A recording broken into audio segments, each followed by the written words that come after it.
in the future. The gore was actually a huge issue for them. They had a super hard time getting an R rating, and they ended up cutting like 9 minutes worth of footage. Understandable. It is a gory movie. Yeah. But I mean, again, it's that crazy hue of blood that just makes it all the more ridiculous. But it is a pretty graphic movie. Oh yeah. Your main killing weapon's a fucking pickaxe. Yeah, and like hearts are places. There are heads places. Like it is. I mean, you had the most ridiculous cannibal scene. You know what I mean? So like, it is a very graphic movie. But again, it is a very the hue of the bodily fluids is completely ridiculous. So the special effects, the leader of that crew was a guy named Thomas Berman. He actually claimed that one of his effects was so realistic that it made the director throw up. And at one point they tried to... That's really cool. Yeah, they had mailed one of the prop bodies. Yeah. And so it traveled by air, yeah. and it was inspected, and they got like severe issues at customs trying to get it through because they were like, "Whoa, yeah, are you mailing a legitimate dead body?" Right. So yeah, they had to go and be like, "No, it's special effects, but thank you." How? Because I know that there are people who will fly like corpses home to bury. Mm-hmm. How does that work then? Because if it's such an issue. I don't know. I wonder if you have to go through like a specific shipping company. And there'd have to be specific shipping companies for something like that. There definitely. Yeah. Okay, so actor Neil Affleck, no relation. I feel like it has to be said. He actually, this was one of his favorite roles, so much so that he stole one of the Miner masks. Yeah. He still has it. I think that's really cool. I would do that. I would steal something from a movie set if I was on it. I just love this too. Like, look at all of the. I mean, everyone's wearing red cardigans. Like, it's a very. The thing is, like, this. Other than a lot of the gore, it's a very like exciting and very like heartwarming situation. You know what I mean? Like, they're throwing a Valentine's Day dance. Everyone's decorating. It's so lovely. You could actually pull out the slasher movie elements and make it an adorable Valentine's Day movie. But it's not actually adorable because TJ and Axel fight. Like, they're fucking dicks about it. And they're not like... But I feel like you have that in any kind of romantic comedy where there's always, like, some kind of blowout between two people, and then at the end they just kind of like, well, I guess I lost, or whatever, and then you never see the douchebag again. Yeah. It's just my thought process on it. This death sucks.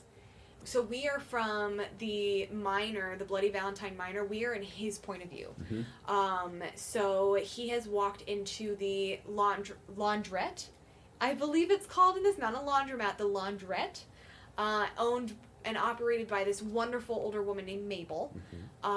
And this is a town everyone knows everyone. Like, this is probably, it seems like it's a town of 50 people. I honestly, I think it shows the town, and there's less than like 3,000 people living Yeah, that makes sense.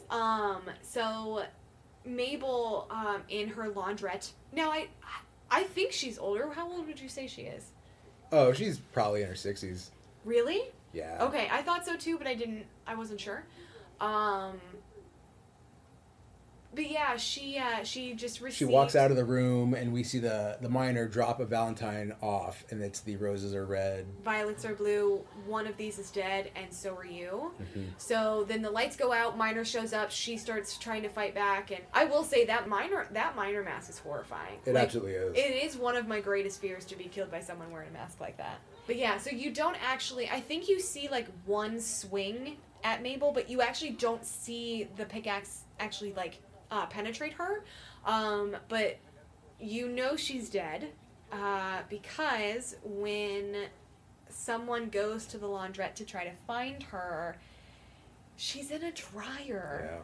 Yeah. And when they open the dryer, like, she's sizzling and smoking and her face is melted off, and dude, the graphics are really fucking good. Mm-hmm. And I will say they did keep that death in the remake, if you remember that. They did keep the dryer death in the remake. Yeah, the remake was actually a fairly faithful remake. It was.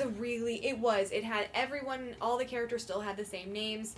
The antagonist at the end of the movie is different. They did do a different ending, but pretty much everything else is very, very similar.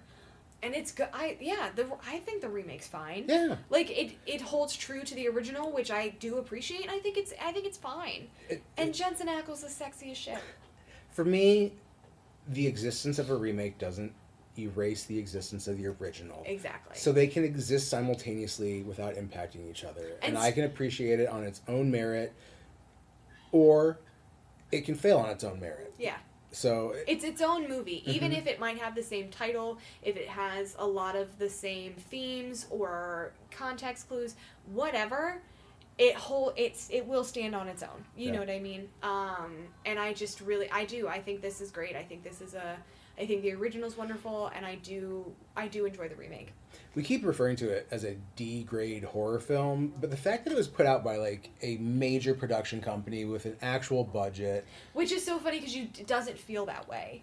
It really doesn't. Like, at least for me, watching this makes me feel like I'm watching a very D-grade horror movie. And the thing is, I mean, look at Evil Dead 2. That's a D-grade horror movie. Very over the top, not critically well received. No, it was super well received even when it came out. Evil Dead 2 or this? Evil Dead 2. Okay, but what I'm saying is like the graphics. Okay. Well, I mean, for the time, none of them were actually that bad. All right. Well, I'm way off then. When I think D-grade level, I think like low budget, shitty acting, shitty effects. Okay. I mean, that's probably the proper definition of it. Maybe I'm on my own grading system. Okay. That's that would be the proper definition of a D-grade horror movie. Yeah. I concede to that. Yeah, for me, I think, I don't know. And to be fair, like we are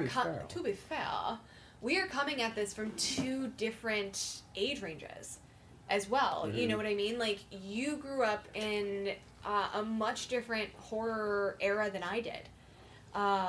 So like the pinnacle horror movies that I grew up in, and like what set the bar of graphics and gore for me is much, much, much different than what was for you. That is very, very true. So I really like the different perspective of how I look at this and how I grade this versus how you look and grade this. Mm-hmm. 'Cause I mean, what was like the top horror movie for you in your like grade school and high school years? Like what horror movies did you want to go see in theaters? Oh, like I distinctly remember seeing like Anaconda in the theaters for my birthday. Honestly, I didn't do a lot of theater stuff in my like youth. Yeah. And the memories that I do have of the movie theater are more like seeing the Michael Keaton Batman. Sure. And the live action Ninja Turtles. Sure. Okay. And Jurassic Park, actually. Yeah. But like, I do remember seeing Anaconda, and then who doesn't love some J-Lo? I think it was either my senior year of high school or just after the Blair Witch came out. Great. And I saw that in the theater. Yeah. And let me tell you, that's sort of the handheld camera thing. Mm-hmm. That movie, when I went in, it was the day, like the sunlight was out. Mm-hmm. When I came out, it was dark. And where the theater was situated. Mm-hmm. What theater was it? Plaza 8. Great. So there's that wooded area behind it. Yep. And it was kind of a later showing, obviously. But when we came out, it was dark and fucking deadly quiet. Mm-hmm. I was scared out of my fucking mind. Cool. Yeah, so good. Cool. That's a really cool reaction to have. Yeah. And my second favorite story related to Blair Witch, which I'll tell again if we ever do that movie.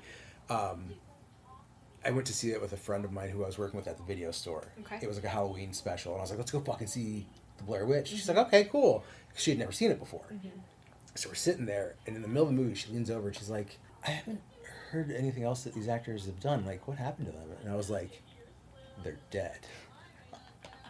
That's such a dick move. Yeah. She hated me. Yeah. Yeah, I believe that is the proper response to someone getting you know what? That. Because she went, really? And I was like, yeah. And like pointed at the screen, and she was like, you motherfucker. Yeah, that I would have the exact same reaction. It was good. It's good. That is good. Yeah. That is really good. Yeah, but that did start kind of the handheld camera like found footage craze. It might have been like my baptism into being a theater junkie.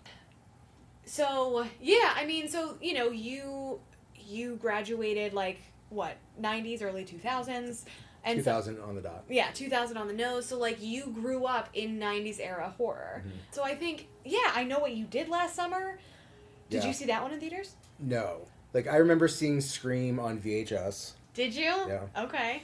Yeah, a lot of that stuff I just saw on VHS initially. Yeah. You know?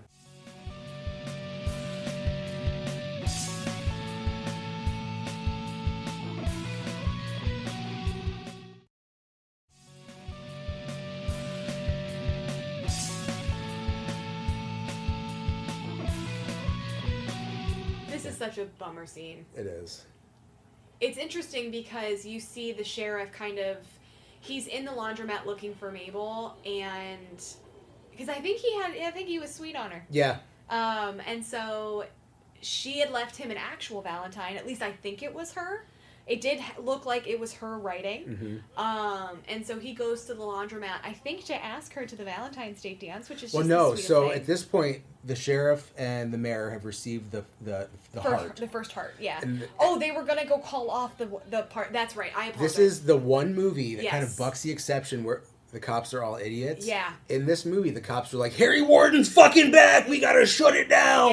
Yeah. Immediately! Yep. And there's no doubt in their mind. Even the coroner, who is like holding the heart at one point. Right. It's a goofy fucking scene. I love it. But he's like, you gotta shut this down. Yeah. You gotta. And they're like, we think Harry Warden might be back. And he holds up the heart and he's like, I think Harry Warden's back. Yeah. It's ridiculous. I love it. So the sheriff goes to the laundromat and goes to find Mabel. He says, we're gonna shut this down. And so you walk in and you initially see him just kind of sniffing because something doesn't smell right. And so he's walking around, he's looking for Mabel. He keeps sniffing the air like something does not smell right.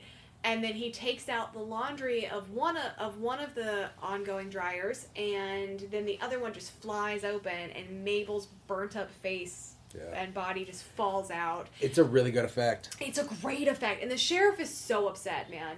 He was so sweet on her. One of the reasons that it has been hypothesized that they had to cut back on the gore was because it was scheduled to be released right around the time that John Lennon was murdered. Oh, okay. And so there was a huge, public backlash and media backlash against these violent films, and they had gotten a ton of shit from Friday the 13th just a couple of years before.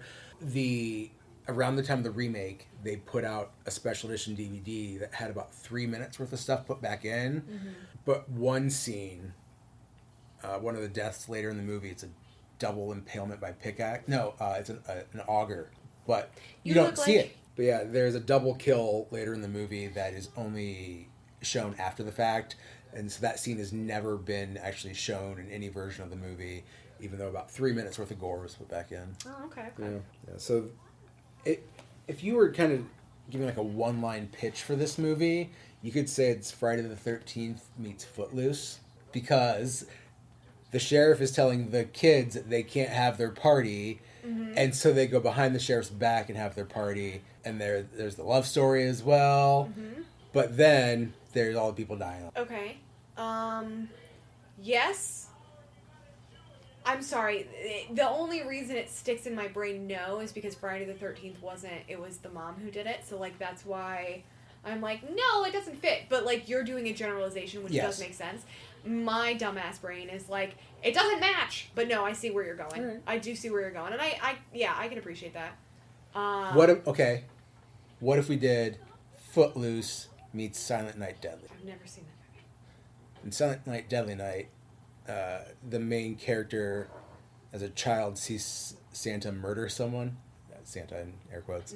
So it's just someone who's fucked up. And, it ends up in an institution, and then an orphanage, and then 1 year has to dress up as Santa and goes on a killing spree dressed as Santa. Okay. Yes. Sure. Okay. At one point, the cops are defending this orphanage in Silent Night Deadly Night, and cops are defending the orphanage. Yeah, but they're like, if you see anyone dressed as Santa, you got to stop them. And there's a Santa walking towards them, and they're like, stop or we'll shoot.